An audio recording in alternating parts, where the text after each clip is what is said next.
Bonjour à tous, comme on n'a pas pu voir ce matin, on va faire autrement le petit cours, rappel, et puis avancer un petit peu sur ce qu'on devait faire aujourd'hui.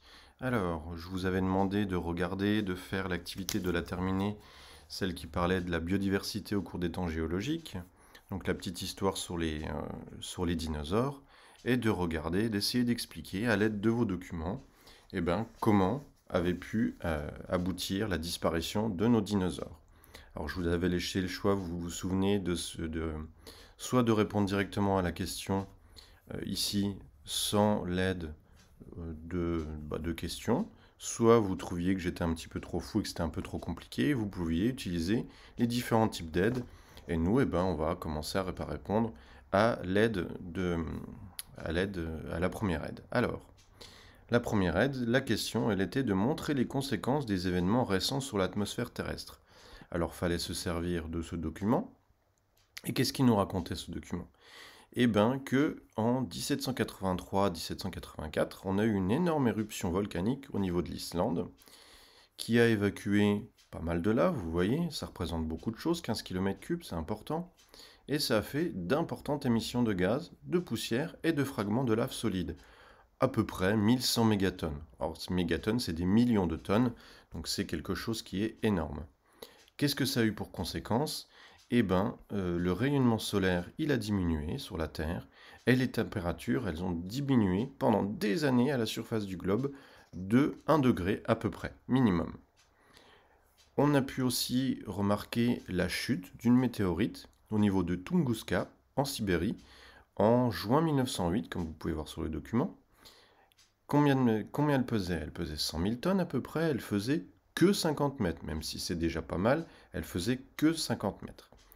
L'énergie qui a été libérée, c'est 4 à 6, 10 puissance 13 joules. Donc c'est une énergie énorme, ça correspond à l'énergie libérée lors d'un séisme de magnitude 6. Quelles conséquences sur l'environnement? Vous voyez des immenses incendies, des nuages de poussière entraînés par les vents tout autour de la Terre, et une modification de la température terrestre également. Ça, c'était pour répondre à la première question. Pour répondre à la deuxième question, montrer qu'il y a eu différents événements géologiques il y a moins 65 millions d'années. Ça, c'est sur ce document. Qu'est-ce qu'on voit sur la partie-là? On voit qu'on a trouvé au Mexique, donc ici, en dessous des États-Unis, donc au Mexique, la trace d'un énorme cratère de météorite. Mais ce cratère, il faisait à peu près, regardez, 200 km de diamètre. Et ils ont calculé pour faire un cratère de 200 km de diamètre, il fallait que la météorite, elle fasse à peu près 10 km. Vous imaginez par rapport à la petite météorite de tout à l'heure de 50 mètres? C'est énorme. Vous voyez l'énergie qui est libérée, elle est beaucoup, beaucoup, beaucoup plus importante, et ça correspond à 2000 fois l'énergie d'un séisme de magnitude 9. Et magnitude 9, on n'en a pas beaucoup, on en a à peu près un par siècle. Donc c'est vraiment énorme. Qu'est-ce qu'il y a eu aussi? On a eu aussi des grands empilements de lave, on appelle ça des trappes. Les trappes du Décan, vous voyez, c'est en Inde. Et regardez la superficie de tout ce qu'il y a pu avoir comme lave. Vous voyez par rapport à la taille de la France, et les deux sont à la même échelle, donc il y a à peu près l'équivalent de la taille de la France, donc sur une épaisseur de plus de 2400 mètres. Vous imaginez 2 km 400 de lave qui sont empilées. Ça correspond à 5 à 10 fois l'ensemble des volcans actuels. C'est énorme. Donc vous voyez par rapport à ce qu'on a pu voir dans le premier document, ici, les conséquences d'une éruption déjà importante, d'une petite météorite, vous imaginez tout ça, vous imaginez multiplié par 100, 200, 1000 fois, 200 000 fois plus grand. D'accord? Ça, c'était le document qui permettait d'expliquer un petit peu ce qui se passait, pour montrer les conséquences de ces événements qui ont conduit à la disparition des dinosaures. C'était la troisième question. Et ça, en partie, on avait dans le document là. Si il y a moins de lumière qui arrive sur Terre, on nous dit que les végétaux, ils ne peuvent plus faire de photosynthèse, et la photosynthèse, c'est grâce à ça que les végétaux, chlorophylliens, ceux qui sont verts, c'est cette énergie, ils vont transformer l'énergie du soleil, pour faire leur propre matière, pour vivre, pour grandir, pour se nourrir. Donc s'il n'y a plus de soleil, eh ben les animaux, les végétariens qui se nourrissent de végétaux, ils peuvent plus manger, donc ils commencent à mourir. S'ils meurent ceux-là, qui c'est qui va plus pouvoir les manger? Eh ben les carnivores, d'accord? Pareil, sur ça c'était pour les animaux terrestres, mais pour euh, les animaux marins, bah c'est pareil, le plancton végétal, c'est toutes les petites algues, toutes les petites choses qu'on peut trouver microscopiques dans l'eau. Les larves, normalement, elles s'en nourrissent, mais s'il n'y a plus de photosynthèse, s'il n'y en a plus, eh ben, elles peuvent plus se développer. Les poissons, ils peuvent plus manger l'herbe s'il n'y en a plus. Et les crocodiles, eh ben, ils peuvent plus manger les poissons s'il n'y en a plus. Voilà. Donc, c'est deux exemples de deux chaînes alimentaires. Vous vous souvenez, c'est ce qu'on a vu au départ. Des chaînes alimentaires ou des réseaux trophiques qui vont être perturbés à cause de tout ça. D'accord? Donc, c'est tout ça qui a conduit à cette disparition des dinosaures. La chute d'une météorite, du volcanisme, qui ont diminué la température, diminué l'ensoleillement, ce qui fait que les végétaux ont eu du mal à se développer et les chaînes alimentaires ont été perturbées. D'accord? Et c'est ce qu'on peut rappeler dans le bilan. Le bilan, on peut dire qu'au cours des temps géologiques, on a eu différentes espèces animales et végétales qui ont peuplé la Terre, comme vous avez pu voir, et certains événements qui provoquent des changements climatiques, ils vont perturber les chaînes alimentaires et vont éliminer parfois certaines espèces. Et quand, en biodiversité, quand on étudie tout ça et qu'il y a des espèces qui disparaissent, eh ben on parle d'extinction. D'accord? Alors, on va aller un petit peu plus loin maintenant. Quand on parle d'extinction, quand on parle de biodiversité, d'environnement, eh ben on en vient parler forcément à l'effet de serre, au réchauffement climatique. D'accord? Vous en avez tous sûrement entendu parler, le réchauffement climatique. À quoi correspond ça?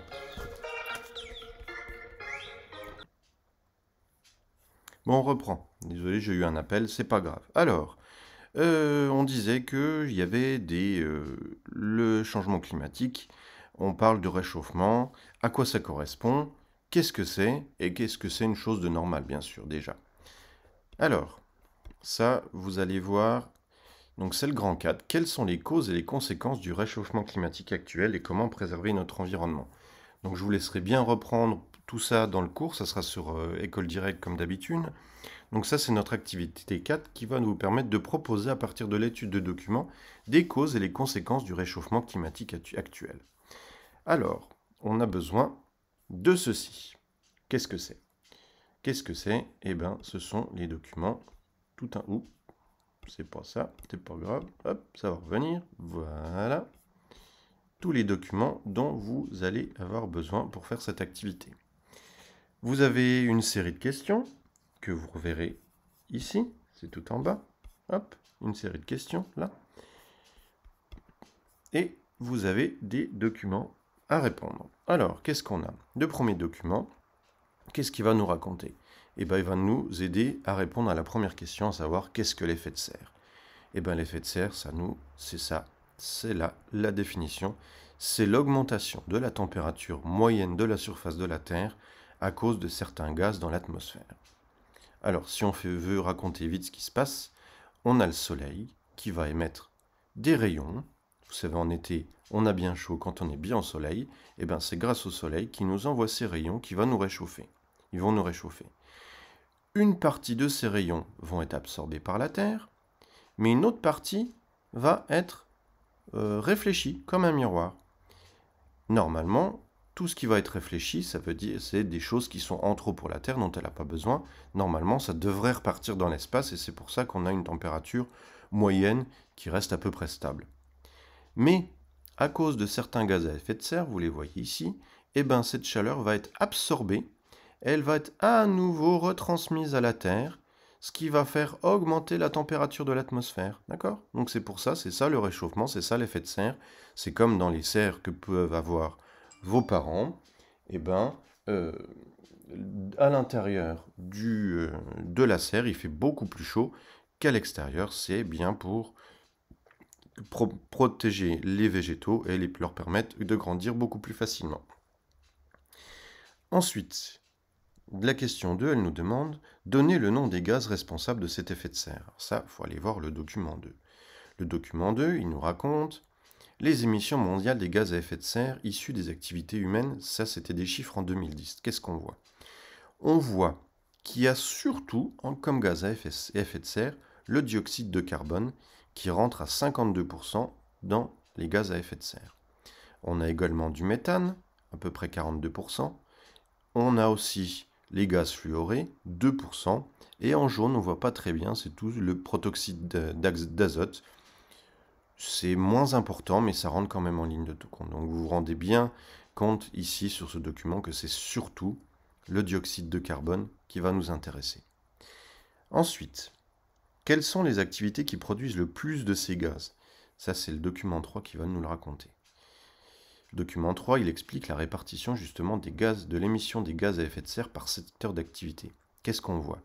Eh bien, on voit que c'est surtout, on a 23% de ces gaz à effet de serre qui sont émis par l'agriculture et l'utilisation des forêts.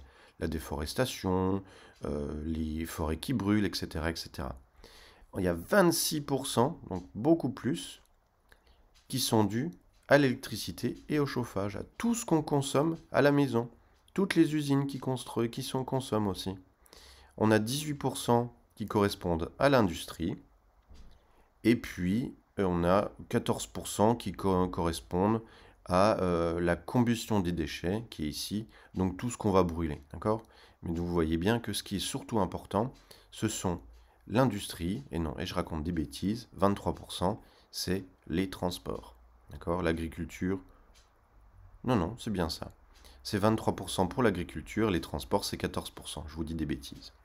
Donc 26% pour l'électricité, 23% pour l'agriculture, 18% pour l'industrie et 14% pour les transports. Ça représente beaucoup de choses, hein. D'accord? Donc je vous laisserai revoir, bien essayer de reprendre les couleurs et puis pouvoir répondre, de vous habituer, mais ça vous le savez de mieux en mieux à le faire, à répondre, à aller chercher les informations dans les documents. Voilà, alors hop, je le remets vite dans l'ordre, voilà. Ça, qu'est-ce que ça nous raconte? Le document 4, 5 et 6, c'est pour répondre à la question 4. Quelles sont les conséquences des activités humaines sur le réchauffement actuel? Qu'est-ce qui nous raconte le document 4? Le document 4, il nous explique que la concentration en CO2, elle a fluctué, elle est montée, elle est descendue, elle est montée. Ça, c'est sur les derniers 160 000 ans. Alors, il y a des études qui ont été faites dans les roches, etc., etc. Et tout ça, ils se sont rendus compte que ça avait bien monté, descendu, etc.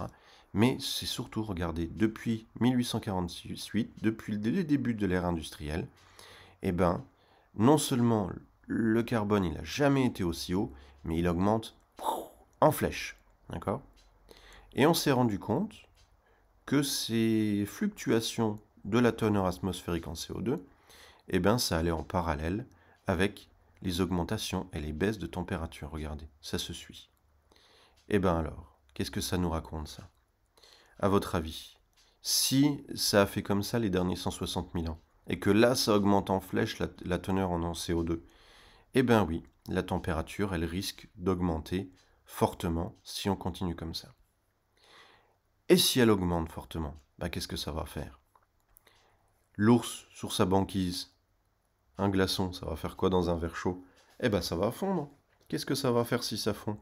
On n'aura plus beaucoup, il y a des animaux qui risquent de disparaître, comme les ours polaires, parce que on va diminuer leur habitat. Ils sauront plus où aller, et ça va être terrible pour eux. D'accord? Mais non seulement il y a des animaux qui vont être embêtés, mais nous, regardez. Si l'eau, elle fond de la banquise, si les glaciers fondent, l'eau, elle va aller où? L'eau, qu'est-ce qu'elle va faire? Elle risque de monter de minimum 1 mètre de haut. Vous imaginez 1 mètre minimum sur toutes les côtes. Nos côtes, elles auront plus du tout le même visage. Regardez, c'est ce qui est la simulation. Ça, c'est les côtes aujourd'hui. Et ça, c'est les côtes en 2100, si jamais il y a un réchauffement climatique que de 2 degrés. Regardez toutes ces zones nouvelles en bleu. C'est toutes des zones qui étaient habitées avant. Donc, on va détruire des habitations, on va être obligé de faire habiter les gens ailleurs, on va détruire des maisons, et puis on va détruire tout un tas d'écosystèmes, ici, des animaux, des végétaux, qui disparaîtront peut-être à cause de tout ça. D'accord? Qu'est-ce qu'on peut faire pour enrayer ce phénomène, pour arrêter ce phénomène? C'est ce dernier document qui nous l'explique. Qu'est-ce qu'on peut faire? Oui, quand on sort d'une pièce, on éteint la lumière, on prend des habitudes. Quand on peut, eh ben on prend son vélo ou on va à pied pour aller chercher le pain, pour aller se promener. Les appareils électriques comme la télévision, les consoles, tout ça, tout ce qui consomme, tout ce qui a une petite lumière rouge, eh ben ça consomme pour rien.